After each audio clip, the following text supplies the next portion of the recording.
Hi, Cece. Good to see you. Thank you for participating in this podcast series.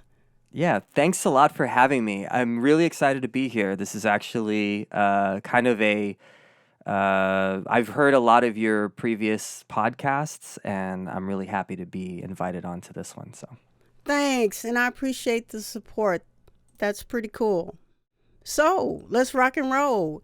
let's do it. First question is, who is Chris Corral, aka Cece? Yeah, CC. So now I think that the conversation about who is a person kind of applies to everybody, and I think that it has, sort of these, it's like a big question. And I would say that if you were to look through my CD case, Mm-hmm. I think that you would see a bunch of different influences, and all those different influences that happened from when I was, really young to as I've grown older and have had experiences and have seen a lot of different, people that have been able to influence me in different ways. So anything from like blues and rock to like the metal to like funk and and just and then experimental stuff, and then Mm-hmm. what's really interesting is I came back around to liking pop music and having an appreciation for things like singers and even like the singer-songwriters and crooners and stuff like that. So and I really don't think that I'm unique in that sense. I think a lot of people like a lot of different things, and so I'm one of those. Uh-huh. But I do think that it's I don't know, like I think that I can be a dynamic person Mm-hmm. Mm-hmm. in a good way and a bad way, Oh, and okay. I try to minimize the bad and I try to maximize the good. Well, cool. Well, that's awesome. I mean, you just being you. Like any of us, I hope. Right. I mean, that's the way to be. A lot of people get caught up in trying to be someone else or Sure. or emulate someone else, and all you got to do is just be yourself. Absolutely. So, where are you from? So I'm in like the Los Angeles metropolitan area. Oh, California. What's it Yeah. like living in California? So it's weather's great and everybody else around me thinks so too. So Nice. sometimes you'd wish that there were fewer fewer of them so that you weren't driving in traffic. Oh But yeah. otherwise, I don't know, like I feel like my sunny disposition kind of matches the weather. I heard about the traffic. um, have you ever experienced snow at all? Yeah, so I get teased about that a lot. I've actually gotten snowed on once or twice, but I have a lot of respect for those that are in the Midwest that and Northeast and stuff like that that have to deal with it on a daily basis. And I've never had to shovel snow. Oh wow. And that I think that's the thing to tease me about is not having to shovel snow. Wow. But like I get snow all the time. That's why I had to ask you the snow question because I mean, if I would like spend a year in California and there's no snow, that would be weird for me. Right? So I can imagine if you would come to the Midwest or somewhere and experience like I can get up to 15 inches of snow. So Oh my goodness. yeah, it can be pretty intense. Yeah, sounds like it. um, so so tell me, how does music speak to you? Um, well, it's real like I feel like the right song Mm-hmm. can really get me just I mean, like I said, this is I think is a universal. If you get the right song, you'll catch me in a moment. And I think that depending on the song, it could be something like where there's this beat that gets dropped and you're just you got that stank face on. Yeah, yeah, yeah. Or I'm not too much of a lyrical person, but there are some times where I'll I'll hear a set of lyrics that really just make me think or put me in an environment, and which I think that those two experiences are completely different and have a completely different sense of how, what's the word I'm looking for? They just hit you equally intensely, but on different parts of your psyche, right? And so Nice. those kinds of things and those kinds of experiences, I feel like I've always, in growing up, I always felt that music was participatory, right? Right. And I think that that's evidenced over the years of seeing, when people are in an environment where they feel comfortable, they start to emote in whichever way. Some people tap their feet, some people get up and straight out dance. Right. Other people, may express their appreciation for the music in different ways.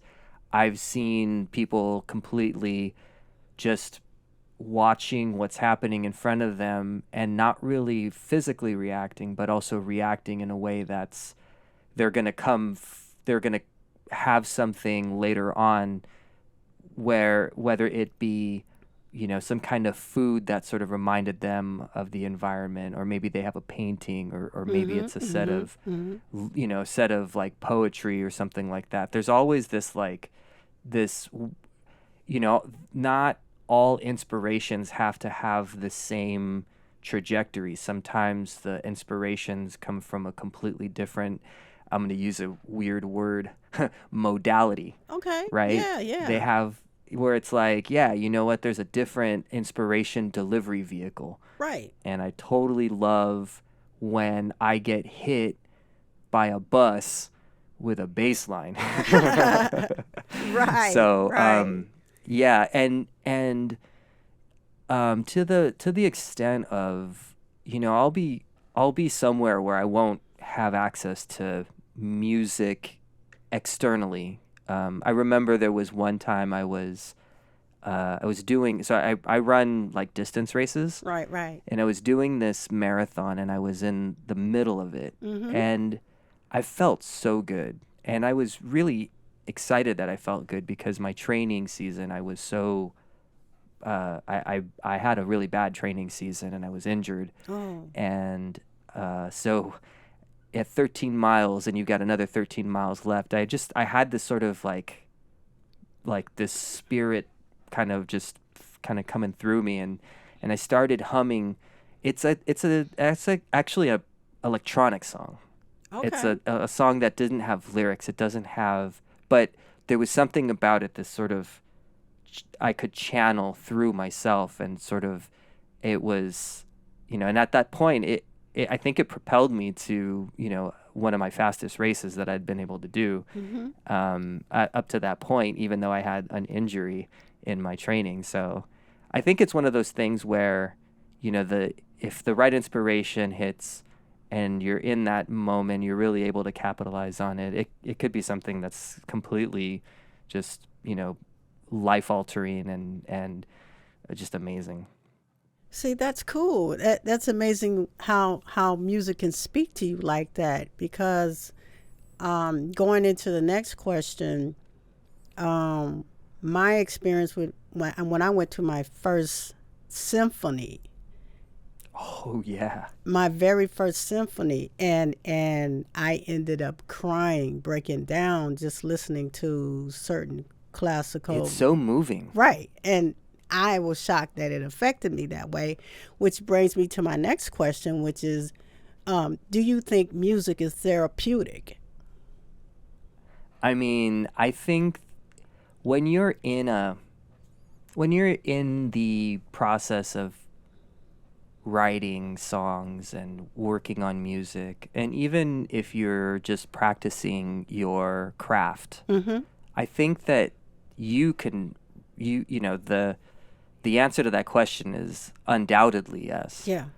And what ends up happening to a person when they participate in the pursuit of music is, I think that the there's some kind of way that our bodies respond to the, to the sort of the nature of repetitive beats. And even if it's something like a piece from the Romantic period, you hear something like a Chopin, for instance, Oh yeah. Oh yeah. where he was, the music that he composed was, that he used the thing tempo rubato, where he's not really playing a linear tempo. Right. It goes up and it goes down and Right. it slows down and it goes in, and I think that those kinds of rhythms really pull on a person to sort of sink in with it, and allow for there to be this sort of healing factor. There's like this way that a person, obviously, when a person is sad, a lot of times they like listening to music that sort of either Mm-hmm. matches their mood Mm-hmm. or pulls them out of the mood. Right. And Exactly. and in both cases it's super therapeutic. And I think that, perhaps one of the reasons why there's so much chaos happening currently Yeah. Yeah. is that there isn't really a focus on music as sort of this, the way that, music is a lot of things, particularly right now. Mm-hmm. Music is, if you think about the way that it's the side dish to whatever it's being used for. So Right. you Right. have Right. film that's using music in order to pull emotions into a scene, or maybe music is being used in an advertisement in order to be you know be called so that you can sort of remember some bygone era or something like that, while someone's selling you some prescription pills or something. But Right. I think that when music is sort of that side dish Mm-hmm. rather than the main course, I think that its therapeutic tendencies tend to sort of be muted, Mm-hmm. and not necessarily so where we can sit down and really get ourselves into those therapeutic rhythms. And I think music and listening to music is a form of meditation, and could potentially allow for people to sort of have this Mm-hmm. way of uh, attending to their own, not just problems, but also their own possibilities, Right. as they listen to music and sort of meditate through it without even thinking about meditation. They're just in the moment and really enjoying what is happening there. Yeah. I use classical music for meditation. I know you can listen to your usual Mozart and Beethoven, but I listen to some Vivaldi, some Brahms, and I was introduced to it uh, a long time ago, and it was foreign to me, but I took to it, and I like it. So I just continue to listen to it whenever I get a chance to listen to it. But I mean, music is a good thing. It'll get you through some hard times, and Absolutely. um, so my next question is, how old were you when you started in music, and do you come from a musical family? So, um, I want to say formally when I started maybe being a little bit more deliberate in pursuing music, I was about 11 or so, Oh, between cool. 11 and 13. That's a good age. And yeah, my brother, who's 5 years older than me, Mm-hmm. answering the second question, Mm-hmm.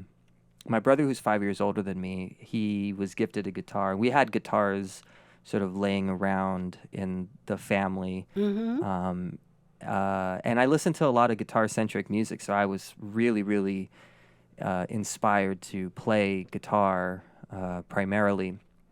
And so when I heard an electric guitar, I mean, I don't remember the first time that I heard an electric guitar, but I remember just always being completely enamored with the sound Yeah. of an electric guitar through a distorted amp. Yeah. And Yeah. just, so, like say for instance, a thing that still gives me goosebumps is, the intro to Sgt. Pepper's, and you have that like that really, just nasty Yeah. Yeah. Vox Yeah. sounding, Ye- and just like, oh my God, it just Right. sounds, Right. Right.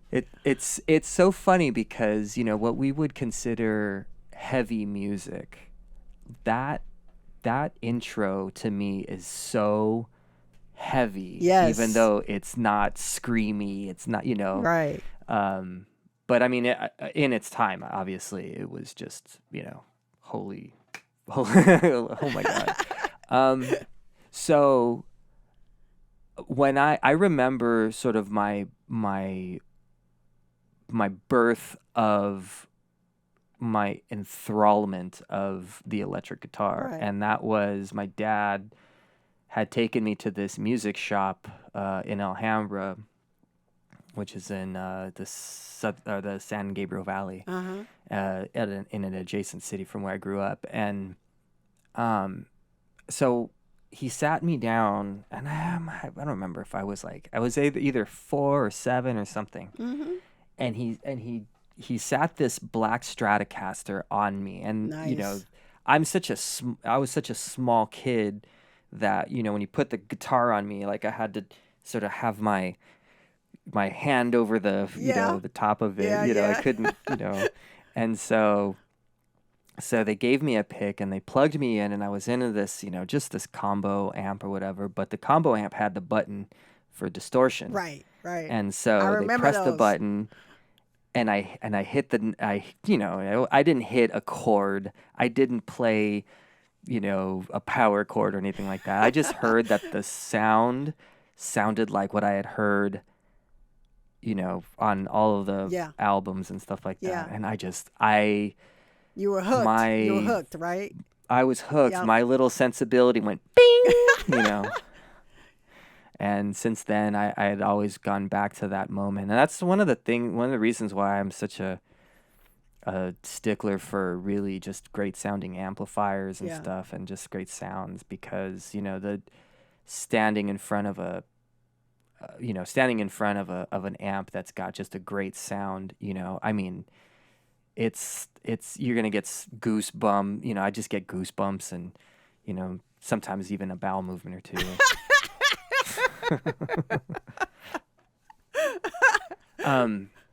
My dad was a musician. He was in a local band in the sort of the East LA area Oh, growing up, cool. and Yeah. he just has tale after tale that he's regaled me with of Yeah. all these different band things, whatever. They went to school with the guys from Los Lobos. Oh, And cool. so, yeah, I which, is like those guys. yeah, Yeah. yeah. And what's funny is, even just now, the guys that play in those, in those bands, that you'll see at, the Greek theater, or they're kind of they run in the same circles Mm-hmm. as like my dad and my uncle and stuff. So, Right. So yeah, so he played saxophone and he played guitar as well. He was actually taught guitar by my grandmother, and my grandmother taught Cool. him and the family. They would sing these like old folk Mexican Right. love songs. Wait, so your grandmother And was a guitarist? my grandmother played guitar. Awesome. She played folk guitar. Well, cool. And so Yeah. and well, the thing is that what I've noticed is that those songs are so they are so harmonically rich. Yeah, yeah, yeah. And it's the way that, like, the writing of it is there's so much, like, it's almost like a jazz. Yeah, and yeah, and you yeah. have to sort of approach it like a jazz, because Right. they're playing all these really, I mean, it's love songs, so there's all this longing, and the way that they that they sing about. What they sing about is this sort of longing for this, the love of their lives, and so what was a crazy experience. So I'd grown up. My dad was sort of of my world was pretty much like the musician of the family. Okay. Yeah. But my uncle, his older brother, played bass in their band, so he was a musician. And dad and my when my grandfather would come over, and they would, so this was after my grandmother's passing, and my grandfather would come over, and so my dad would play these songs, and my my grandfather would sing, and then my dad would harmonize. Oh, cool. And Yeah. so just kind of hearing like that was sort of like their sort of pastime, right? And then when my grandfather had passed, and we were at my aunt's house, and we were at this reception, and so my dad, sort of like, it's just his therapy. He just started playing these songs, and then just nonchalantly, my aunt, like, so I have like the three aunts that I didn't necessarily regard as like they were singers. The fourth aunt, which was the oldest of the aunts, so she had passed away as well. So, but the other three were harmonizing with my dad. Oh, cool. And they were just like Yeah. in this like stacked harmonies, and it was like, oh my God, like, why aren't you guys on tour? Yeah, right. Like, but it was like they were just, that was them naturally. They just did this thing. And so I was blown away it was one of those moments where it's like, oh, okay, this is, I feel my DNA in this. Right. It's amazing how our ancestors had like almost like perfect pitch back then, instead of all of this pitch correction tools that are now in recording, Well, there's a thing about that. I mean, I think that because the music itself has gotten to be very, for lack of a better word, quantized. Yeah. Right? You've got essentially like all of the drum beats are lined onto a grid. All of the, there's tuning, all these different tuning, ways of keeping your instruments in tune, and then, potentially you're using synths, and there's all this stuff, whatever. So, being synths off or anything like that, which, if you listen to, some of the older singers, there's some passages that they're just using sort of this like microtonal Yeah. way of giving their a little bit of like flexibility, right? And now, it's really difficult to do that. And, I know that there's sort of like the lo-fi movement, and there's experimental groups and stuff like that, but, I think that a lot of the reason why we don't recognize singers as being that on key these days, has a lot to do with the fact that we've just taken all of that liberty away from them to be able to do that because of all of like the instrumentation choices and production choices and stuff. Yeah. My thought. Lo-fi is real heavy right now. So tell me, who's your favorite guitarist and drummer? My favorite guitarist, that changes like, leaves blowing in the wind. But I have a couple in recent memory that I'm very inspired by. The first I'll say is Guthrie Govan, and he is this just crazy virtuoso. He's really, technically very, very good. He does all the flashy things. He can do all that well, but he's got this great sensibility of being able to sort of dial that back and use it to his advantage after he's sort of started the melody.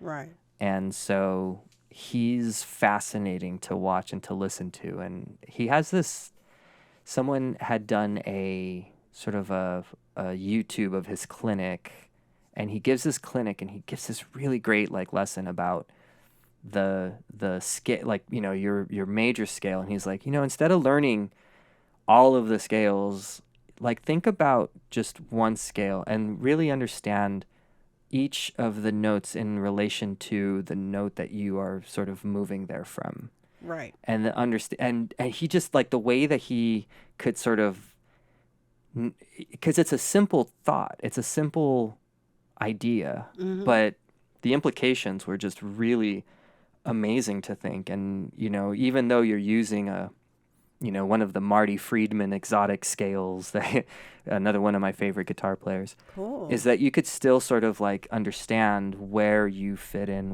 with that. So Guthrie Govan is like a big inspiration for me. I love Marty Friedman from Megadeth. I love Jimi Hendrix, obviously. Oh yeah, And Hendrix. Slash is a huge influence. Oh, I I play like him all the Slash. time. Yeah. Yeah. Your favorite drummer? Also, that just depends. I have the biggest influences from John Bonham, from Danny Carey from Tool. Mitch Mitchell is a huge influence, like all the stuff that he did. Now, I think that the Experience is an underrated rhythm section. If you listen to the rhythm section, or what the rhythm section is doing on the Voodoo Child Slight Return, what they're playing behind there allows for Jimmy to do all his stuff. And not that Jimmy wouldn't be able to do that stuff anyways, but what they play behind him, it's so heavy. It's so good. Okay.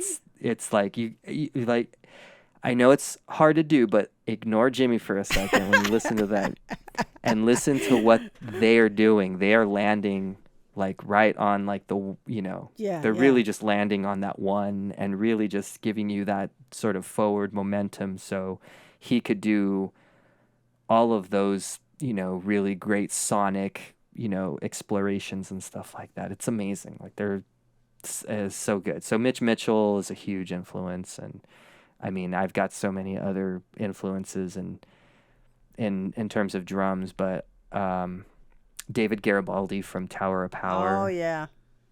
That dude. I mean, you talk about a rhythm section. You talk about a horn section. Right. Exactly.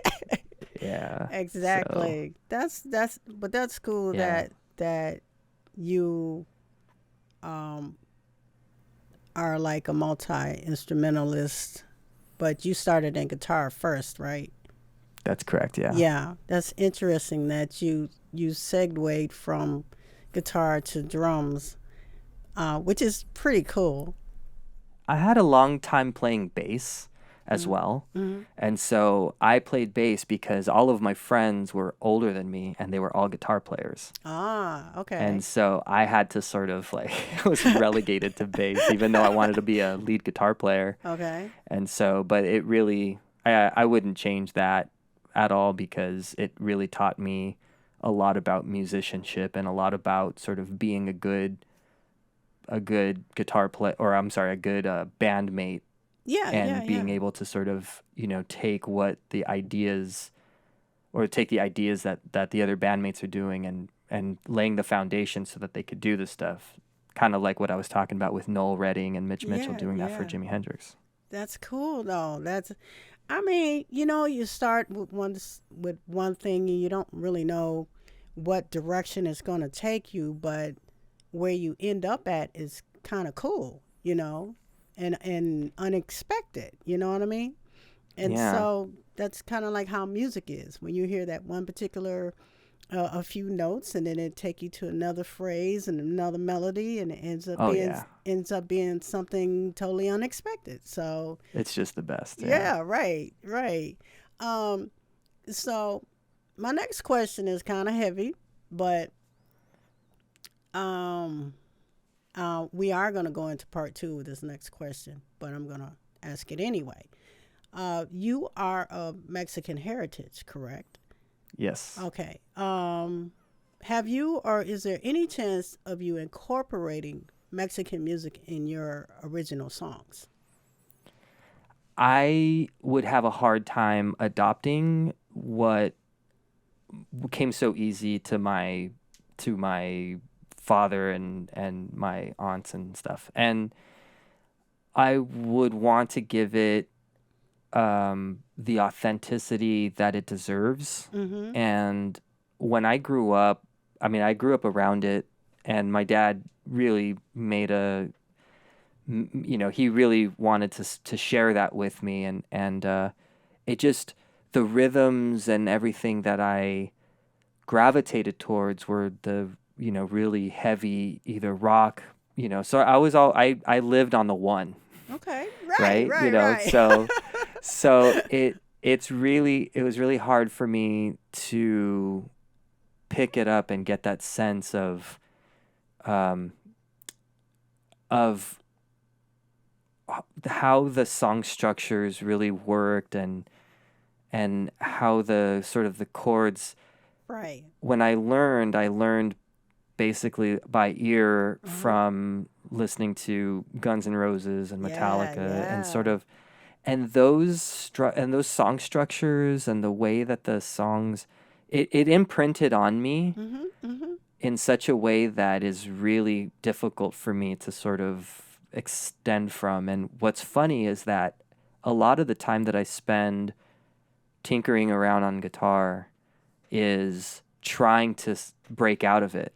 I mean, I'd say maybe 75% of my time on guitar trying to break out of the mold and just kind of trying to hear what that sounds like. Yeah. And it's rough. It's really rough Yeah. because, I mean, you think about, like, I can play rock pretty, like, effortlessly. I mean, just, rock and metal, that's just sort of my lane, right? Right. And Right. then, when I play bass, it's usually funk. When I play drums, it's all of those. Um, but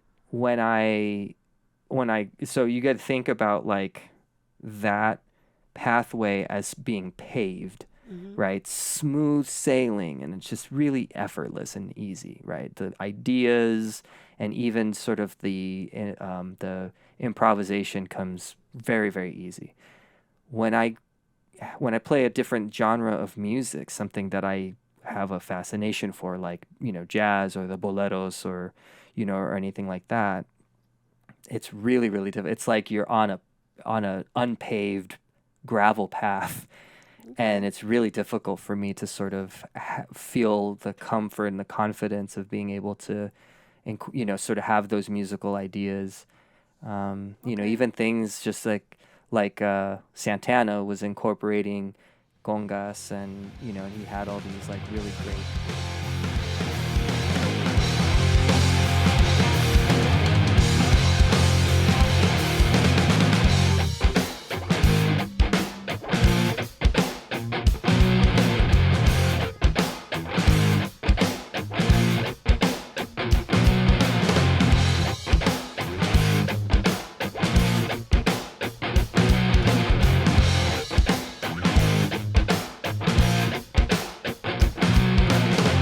Hey, gorgeous, what's your sign?